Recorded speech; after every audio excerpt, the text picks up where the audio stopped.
Hello everyone, स्वागत है आप सभी का आपके अपने YouTube channel the exam tutor में।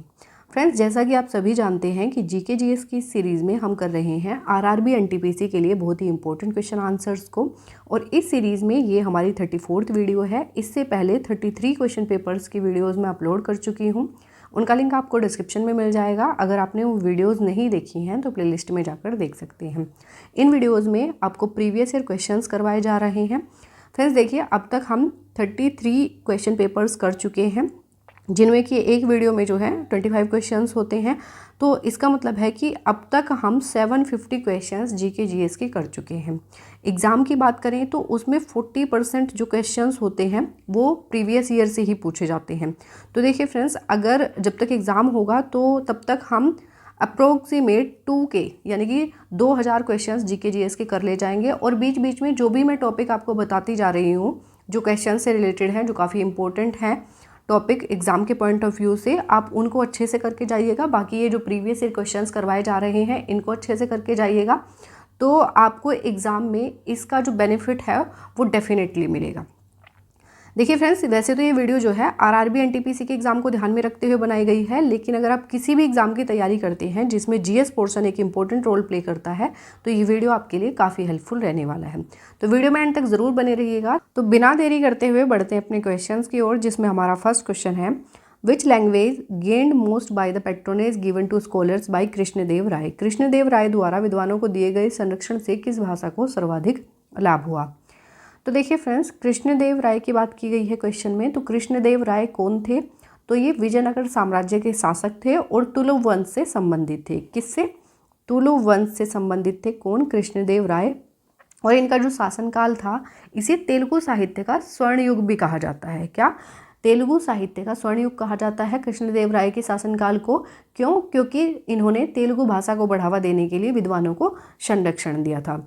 अब देखिए, कृष्णदेव राय से संबंधित कुछ मोस्ट इंपॉर्टेंट क्वेश्चंस पूछे जाते हैं एग्जाम में, मैं बता देती हूँ। तो देखिए, आंध्र भोज पूछा जाता है एग्जाम में कि आंध्र भोज के नाम से किसे जाना जाता है, या आंध्र भोज की उपाधि से किसे सम्मानित किया गया था, किसके लिए ये उपाधि इस्तेमाल की जाती है। तो आंसर हो जाएगा कृष्णदेव राय।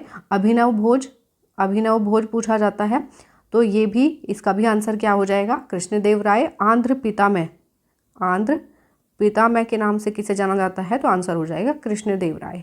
वेरी वेरी इंपॉर्टेंट है, ये याद रखिएगा, एग्जाम में काफ़ी बार क्वेश्चन पूछा जाता है। तो देखिए, कृष्णदेव राय द्वारा किस भाषा को संरक्षण दिया गया था? तो तेलुगु भाषा को, ऑप्शन सी। नेक्स्ट देख लेते हैं।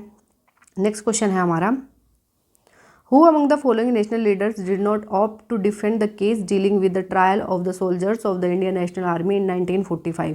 निम्नलिखित राष्ट्रीय नेताओं में से किसने 1945 में भारतीय राष्ट्रीय सेना के सैनिकों की निशानदेही से संबंधित मामले का बचाव करने का विकल्प नहीं चुना था? तो देखिए फ्रेंड्स, 1945 में जो भारतीय राष्ट्रीय सेना के सैनिक थे, उनकी निशानदेही से संबंधित मामले का बचाव नहीं किया था। किसने? सी राजगोपालाचारी ने। Option C will be the right answer, C Rajagopalachari. Next देख लेते हैं। नेक्स्ट क्वेश्चन है हमारा, which country is the largest producer of raw jute. कच्चे जूट का सबसे बड़ा उत्पादक देश कौन सा है? तो देखिए फ्रेंड्स, कच्चे जूट का सबसे बड़ा उत्पादक देश कौन सा है? अपना प्यारा भारत। अपना प्यारा भारत जो है, ये कच्चे जूट का सबसे बड़ा उत्पादक देश है। भारत के अलावा जूट के कुछ और भी मुख्य उत्पादक देश हैं। कौन कौन से हैं? तो देखिए, बांग्लादेश है और चाइना है, थाईलैंड है। इनमें भी जो जूट है, इसका उत्पादन जो है काफ़ी अच्छी मात्रा में होता है, बांग्लादेश, चाइना और थाईलैंड में। तो याद रखिएगा इस क्वेश्चन का आंसर इंडिया। नेक्स्ट क्वेश्चन है हमारा, 90 degree east ridge lies in. 90 degree east ridge कहाँ पर स्थित है? तो देखिए फ्रेंड्स, ये जो लाइन है 90 डिग्री ईस्ट रीज, इसे 90 डिग्री ईस्ट रीज नाम क्यों दिया गया है? क्योंकि ये 98th जो मेरिडियन है उसके लगभग समांतर है, इसीलिए इसे 90 डिग्री ईस्ट रीज कहा जाता है। और ये कहाँ पर स्थित है? तो ये हिंद महासागर यानी कि इंडियन ओशन में ये स्थित है, और इंडियन ओशन को पश्चिम और पूर्वी हिंद महासागर में ये विभाजित करती है। ये जो है, ये अंडमान और निकोबार द्वीप के पश्चिम से निकलती है और दक्षिण की ओर एम्स्टर्डम और सेंट पोज द्वीप के पूर्वी भाग तक फैली हुई है। तो याद रखिएगा, 90 डिग्री ईस्ट रीज स्थित कहाँ पर है? ये है इंडियन ओशन में, ऑप्शन बी। नेक्स्ट देख लेते हैं। नेक्स्ट क्वेश्चन है हमारा, the second highest peak of the world located in Himalayas is, Himalaya में स्थित विश्व की दूसरी सबसे ऊंची चोटी कौन सी है? तो देखिए फ्रेंड्स, हिमालय में स्थित विश्व की दूसरी सबसे ऊंची चोटी है K2। इसको गॉडविन ऑस्टिन के नाम से भी जाना जाता है। K2 जो है ये विश्व की दूसरी सबसे ऊंची चोटी है। पहली कौन सी है? तो माउंट एवरेस्ट। माउंट एवरेस्ट जो है विश्व की सबसे ऊंची चोटी है। तो याद रखिएगा, इस क्वेश्चन का आंसर हो जाएगा K2।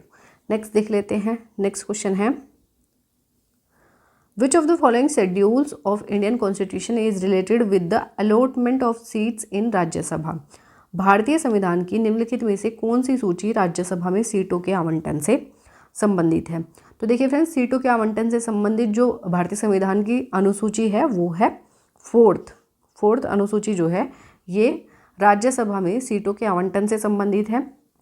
तीसरी अनुसूची जो है इसमें क्या दिया गया है?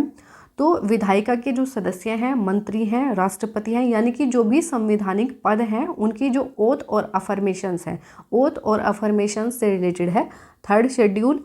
फिफ्थ शेड्यूल में क्या दिया है? तो जो अनुसूचित क्षेत्र हैं और जो अनुसूचित जनजातियां हैं उनके प्रशासन और नियंत्रण से संबंधित जो प्रावधान दिए गए हैं वो दिए गए हैं फिफ्थ शेड्यूल में। सिक्स्थ शेड्यूल में क्या दिया गया है? यानी कि पाँचवीं अनुसूची में पूर्वोत्तर राज्यों के जो कुछ आदिवासी क्षेत्र हैं उनमें स्वायत्त जिला परिषदों की स्थापना और उसके संचालन से संबंधित जो प्रावधान हैं वो दिए गए हैं छठी अनुसूची में।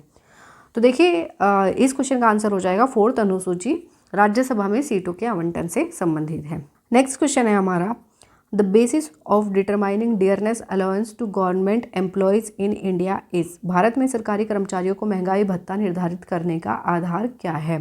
तो देखिए फ्रेंड्स, डियरनेस अलाउंस या DA जिसे कहा जाता है ये सरकार द्वारा सरकारी कर्मचारियों को दिया जाता है। और जो डियरनेस अलाउंस है या DA है इसको जो निर्धारित करने का आधार है या बेस है वो क्या होता है? वो होता है उपभोक्ता मूल्य सूचकांक या फिर कंज्यूमर प्राइस इंडेक्स के द्वारा जो है इसको डिटरमाइन किया जाता है। तो आंसर हो जाएगा ऑप्शन बी। नेक्स्ट देख लेते हैं। नेक्स्ट क्वेश्चन है हमारा, the cooling by a desert cooler is based on, desert cooler द्वारा शीतलन किस पर आधारित है? तो देखिए फ्रेंड्स, जो डेजर्ट कूलर होते हैं उनमें जो कूलिंग होती है वो किस उसका जो आधार है वो क्या है? तो देखिए फ्रेंड्स, ये गर्म और जो शुष्क हवा होती है उसको ठंडा करने के लिए इस्तेमाल किया जाता है और इसमें वाटर के इवेपोरेशन का इस्तेमाल किया जाता है, यानी कि इसमें वाटर के इवेपोरेशन के बेस पे ये काम करता है। डेजर्ट कूलर में गर्म हवा जो होती है, गर्म हवा को गीले फिल्टर से गुजारा जाता है जिससे पानी इवेपोरेट हो जाता है और जो हवा होती है वो ठंडी हो जाती है। तो ये किस पर काम करता है? इसका बेस क्या है? तो हॉट एयर रिप्लेसमेंट, यानी कि गर्म हवा का प्रतिस्थापन जो है ये गर्म हवा के प्रतिस्थापन के आधार पर आधारित है। आंसर हो जाएगा हमारा ऑप्शन ए। नेक्स्ट देख लेते हैं। नेक्स्ट क्वेश्चन है हमारा, a man is sitting in a boat which is floating in pond, if the man drinks some water from the pond the level of water in the pond will, एक आदमी एक नाव में बैठा है जो कि तालाब में तैर रही है। यदि आदमी तालाब से कुछ पानी पीता है तो तालाब में पानी का स्तर बढ़ नहीं जाएगा। इसमें क्वेश्चन में पूछा है कि पानी के स्तर पर क्या असर पड़ेगा। तो देखिए फ्रेंड्स, इसमें ऑप्शन दिए हैं rise a little, fall a little, remain stationary, none of these. तो इसमें इस क्वेश्चन का जो आंसर होगा वो होगा रिमेन्स स्टेशनरी। क्यों? क्योंकि देखिए फ्रेंड्स, जो नाव है उसी में आदमी बैठा है और वो नाव तालाब में तैर रही है, उसी तालाब में से वो पानी पीता है। तो देखिए फ्रेंड्स, जो नाव द्वारा हटाए गए पानी का वजन होता है वो उसके आदमी के द्वारा जो पानी पिया गया है उसके बराबर होता है। तो जो वाटर का स्तर है या पानी का स्तर है वो रिमेन स्टेशनरी, यानी कि वो एक जैसा रहेगा, पहले जैसा ही रहेगा, उस पर कोई भी प्रभाव नहीं पड़ेगा। तो आंसर हो जाएगा ऑप्शन सी। नेक्स्ट देख लेते हैं। नेक्स्ट क्वेश्चन है हमारा, deficiency of which of the following causes xerophthalmia, निम्नलिखित में से किसकी कमी से जीरोफ्थैल्मिया होता है? तो देखिए फ्रेंड्स, जीरोफ्थैल्मिया क्या है? ये सीरियस आई डिसऑर्डर होता है, यानी कि आँख की एक बीमारी होती है जीरोफ्थैल्मिया। इसकी वजह से जो है ये ब्लाइंडनेस कोज करता है जीरोफ्थैल्मिया जो होता है। और ये किसकी कमी से होता है? तो विटामिन ए की कमी से होता है, जिसको रेटिनॉल भी कहा जाता है। क्या? रेटिनॉल कहा जाता है विटामिन ए को, और इसकी कमी से क्या होता है, ज़ीरोफ्थैल्मिया होता है। तो आंसर हो जाएगा ऑप्शन सी। नेक्स्ट क्वेश्चन है हमारा, which of the following fields of an email hides the identity of the recipient. Email का निम्नलिखित में से कौन सा क्षेत्र प्राप्तकर्ताओं की पहचान छिपाता है। तो देखिए फ्रेंड्स, BCC इसको कहा जाता है ब्लाइंड कार्बन कॉपी। अब देखिए फ्रेंड्स, जब किसी को बहुत सारे लोगों को ईमेल भेजनी होती है, जैसे कि ऑफिस से इंटरव्यू के लिए बहुत सारे लोगों को एक साथ ईमेल करते हैं, या कोई भी ऐसा सेक्टर है, कंपनीज वगैरह से मेल्स जाती हैं, तो वो क्या करते हैं, एक ही मेल को बहुत सारे लोगों को एक साथ भेजते हैं। तो वो क्या करते हैं, उसको BCC करते हैं। यानी कि सपोज़ करिए मेरे पास वो मेल आई है, बहुत सारे लोगों के पास भी वो मेल आई है, तो मैं जो जिसको वो मेल भेजी गई है उनका जो एड्रेस है वो मैं देख नहीं पाऊँगी। तो ये क्या है कि ये आइडेंटिटी को शो नहीं करता है रेसिपिएंट को, जो बाकी जो रिसीवर्स होते हैं उनकी जो आइडेंटिटी होती है। तो याद रखिएगा, इस क्वेश्चन का आंसर हो जाएगा ऑप्शन डी, BCC।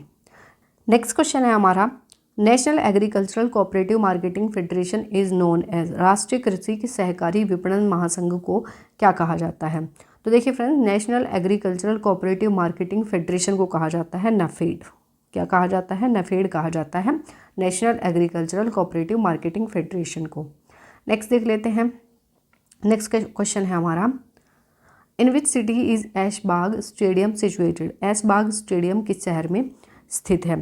तो देखिए फ्रेंड्स, ऐशबाग स्टेडियम जो है ये एक फील्ड हॉकी स्टेडियम है, और ये कहाँ पर है, ये भोपाल में स्थित है।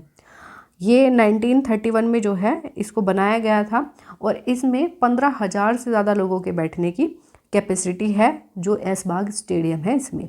तो याद रखिएगा कहाँ पर स्थित है, किस शहर में स्थित है, भोपाल में है, और ये एक फील्ड हॉकी स्टेडियम है। नेक्स्ट देख लेते हैं। नेक्स्ट क्वेश्चन है हमारा, द बुक झांसी की रानी वॉज रिटन बाई। झांसी की रानी पुस्तक किसके द्वारा लिखी गई थी। तो झांसी की रानी पुस्तक जो है ये वृंदावन लाल वर्मा के द्वारा लिखी गई थी। और कब लिखी गई थी, तो 1946 में जो है इस पुस्तक को लिखा गया था वृंदावन लाल वर्मा के द्वारा। Option C will be the right answer. Next देख लेते हैं। नेक्स्ट क्वेश्चन है हमारा, Sangai festival is celebrated in which state of India. Sangai महोत्सव भारत के किस राज्य में मनाया जाता है। तो देखिए फ्रेंड्स, संगाई महोत्सव जो है ये मनाया जाता है मणिपुर में। कहाँ पर मनाया जाता है, मणिपुर में मनाया जाता है संगाई महोत्सव। अब देखिए फ्रेंड्स, कुछ और भी फेस्टिवल हैं जो कि मणिपुर में मनाए जाते हैं। देखिए जैसे कि चेरोबा फेस्टिवल जो है ये भी मणिपुर में मनाया जाता है। लाई हरोबा फेस्टिवल जो है ये भी मणिपुर में मनाया जाता है। याओ सांग फेस्टिवल ये भी कहाँ पर मनाया जाता है, ये भी मनाया जाता है मणिपुर में। और लिली फेस्टिवल, कौन सा, लिली फेस्टिवल भी कहाँ पर मनाया जाता है, ये मनाया जाता है मणिपुर में। तो याद रखिएगा, चेरोबा, लाई हरोबा ये इंपॉर्टेंट है, पूछ लिए जाते हैं। तो option B will be the right answer, Manipur. Next देख लेते हैं। नेक्स्ट क्वेश्चन है हमारा, as per the recent report by the botanical survey of India which state has the highest number of orchid species in India. भारतीय वनस्पति सर्वेक्षण की हालिया रिपोर्ट के अनुसार भारत में किस राज्य में ऑर्किड प्रजातियों की संख्या सबसे अधिक है। तो आंसर हो जाएगा अरुणाचल प्रदेश। अरुणाचल प्रदेश में जो है ऑर्किड प्रजातियों की संख्या जो है वो सबसे ज़्यादा है। इसके अलावा सिक्किम और वेस्ट बंगाल में भी इनकी संख्या काफ़ी ज़्यादा है, लेकिन जो BSI की जो रिपोर्ट आई है उसके अनुसार अभी हाल में अरुणाचल प्रदेश में जो है ऑर्चिड की जो स्पीसीज़ हैं वो सबसे ज़्यादा है। नेक्स्ट क्वेश्चन है हमारा, the Harijan Sevak Sangh was founded by in 1932 for the purpose of eradicating the evil of untouchability by. Harijan Sevak Sangh की स्थापना 1932 में किसके द्वारा अस्पृश्यता की बुराई को मिटाने के उद्देश्य से की गई थी। तो देखिए फ्रेंड्स, हरिजन सेवक संघ की स्थापना की गई थी 1932 में, और इसकी जो स्थापना है ये अस्पृश्यता की बुराई को मिटाने के उद्देश्य से की गई थी। और किसके द्वारा इसकी स्थापना की गई थी, तो हरिजन सेवक संघ की स्थापना की गई थी महात्मा गांधी जी के द्वारा। 1932 में जो है महात्मा गांधी ने हरिजन सेवक संघ की स्थापना की थी। तो आंसर हो जाएगा ऑप्शन डी। नेक्स्ट क्वेश्चन है हमारा, in which year was the Azad Hind radio service as part of Germany's radio service started. Germany की रेडियो सेवा के एक भाग के रूप में आज़ाद हिंद रेडियो सेवा किस वर्ष शुरू की गई थी। तो देखिए फ्रेंड्स, आज़ाद हिंद रेडियो सर्विस जो है ये किसके द्वारा शुरुआत की गई थी इसकी, तो नेताजी सुभाष चंद्र बोस ने जो है इसकी शुरुआत की थी और 1942 में जो है इसकी शुरुआत की गई थी। कब की गई थी? तो 1942 में जो है नेताजी सुभाष चंद्र बोस के द्वारा आज़ाद हिंद रेडियो सर्विस की शुरुआत की गई थी और इसका मकसद भारतीयों को अंग्रेज़ों से आज़ादी के लिए प्रोत्साहित करना था। और ये जो आज़ाद हिंद रेडियो सर्विस है ये जर्मनी रेडियो सर्विस का एक पार्ट थी। तो आंसर हो जाएगा इस क्वेश्चन का ऑप्शन ए 1942। नेक्स्ट देख लेते हैं। नेक्स्ट क्वेश्चन है हमारा, which of the following country has become the first country in the world to accept bitcoin as legal tender. निम्नलिखित में से कौन सा देश बिटकॉइन को कानूनी निविदा के रूप में स्वीकार करने वाला दुनिया का पहला देश बन गया है? तो बिटकॉइन को कानूनी निविदा के रूप में स्वीकार करने वाला दुनिया का पहला देश बना है एल सल्वाडोर। कौन? एल सल्वाडोर जो है कानूनी निविदा के रूप में बिटकॉइन को स्वीकार करने वाला दुनिया का पहला देश बन गया है। तो आंसर हो जाएगा ऑप्शन ए। नेक्स्ट क्वेश्चन है हमारा, which part of the Indian constitution is related with the panchayat. भारतीय संविधान का कौन सा भाग पंचायतों से संबंधित है? तो देखिए फ्रेंड्स, भारतीय संविधान का 9वां भाग जो है ये पंचायतों से संबंधित है। तो इस क्वेश्चन का आंसर हो जाएगा ऑप्शन सी भाग 9। नेक्स्ट देख लेते हैं। नेक्स्ट क्वेश्चन है हमारा, Shogatsu is the new year festival of which of the following country. Shogatsu निम्नलिखित में से किस देश का नववर्ष त्योहार है? तो देखिए फ्रेंड्स, सोगात्सु जो है ये मनाया जाता है जापान में और ये एक हफ्ते तक चलता है। सोगात्सु जो है ये जापान का न्यू ईयर फेस्टिवल है। नेक्स्ट देख लेते हैं। नेक्स्ट क्वेश्चन है हमारा, which one of the following is not a feature of an open economy. निम्नलिखित में से कौन सी एक खुली अर्थव्यवस्था की विशेषता नहीं है?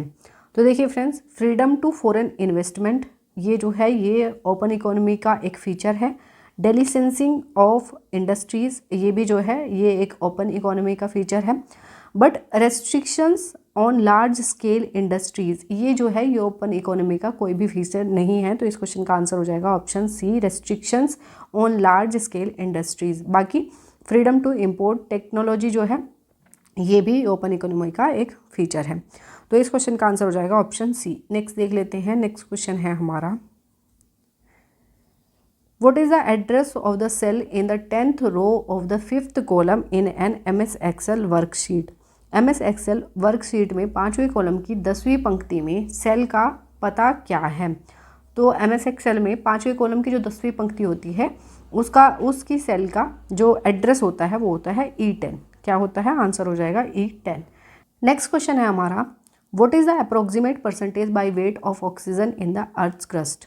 पृथ्वी की प्रॉपर्टी में भार के आधार पर ऑक्सीजन का लगभग प्रतिशत क्या है? तो देखिए फ्रेंड्स, अर्थ क्रस्ट जो होती है उसमें जो ऑक्सीजन का परसेंटेज है वो है 46%। कितना? 46% जो है ऑक्सीजन होती है जो अर्थ क्रस्ट होती है उसमें। और बाकी एलिमेंट भी है जो कि ज़्यादा मात्रा में पाए जाते हैं, एग्जाम में पूछे जाते हैं। तो देखिए इसके बाद सिलिकॉन जो है वो होता है 28.2%, एल्यूमिनियम होता है 8.23%, आयरन होता है 5.63% और कैल्शियम होता है 4.15%। बाकी थोड़ी थोड़ी मात्रा में अदर एलिमेंट्स भी पाए जाते हैं अर्थ क्रस्ट में, लेकिन जो ज़्यादा मात्रा में पाए जाते हैं वो मैंने आपको बता दिया। इनसे क्वेश्चन पूछे जाते हैं एग्जाम में, तो याद रखिएगा। ऑक्सीजन जो है 46% होती है और जो हमारा वायुमंडल है यानी कि एटमॉस्फेयर में ऑक्सीजन कितने परसेंट होती है? तो वो होती है 21%। याद रखिएगा। तो इस क्वेश्चन का आंसर हो जाएगा ऑप्शन ए। नेक्स्ट देख लेते हैं। नेक्स्ट क्वेश्चन है हमारा, which of the following writs is issued to prevent a person from performing an act in public office to which he or she is not entitled. निम्नलिखित में से कौन सी writ किसी व्यक्ति को सार्वजनिक कार्यालय में ऐसा कार्य करने से रोकने के लिए जारी की जाती है जिसका वह हकदार नहीं है? तो देखिए फ्रेंड्स, ऐसी कौन सी रिट है? तो वो है क्वो वारंटो। क्वो वारंटो ऐसी रिट है जो किसी व्यक्ति को सार्वजनिक कार्यालय में ऐसा कार्य करने से रोकती है जिसका वो हकदार नहीं है, यानी कि जो उसके लिए इलीगल है। तो वो होती है क्वो वारंटो। देखिए फ्रेंड्स, रिट कितने प्रकार की होती हैं इस पर मैंने एक सेपरेट वीडियो बनाया हुआ है, आप सर्च करिएगा the Ritz by the exam tutor, तो आपको वो वीडियो मिल जाएगी। 5 रिट्स होती हैं, उसको मैंने उनमें डिटेल में उसको मैंने एक्सप्लेन किया है, तो आपको वो अच्छे से समझ में आ जाएगी। तो इस क्वेश्चन का आंसर हो जाएगा हमारा ऑप्शन बी, क्वो वारंटो। सो फ्रेंड्स, ये हमारे 25 क्वेश्चंस यहीं कंप्लीट होते हैं। आई होप ये वीडियो आपको पसंद आई होगी और ये वीडियो आपको अच्छी लगती है हेल्पफुल लगती है तो वीडियो को लाइक और चैनल को सब्सक्राइब जरूर कर दीजिएगा। मिलेंगे नेक्स्ट वीडियो में नए क्वेश्चंस के साथ, तब तक के लिए wish you all the best, take care and thank you.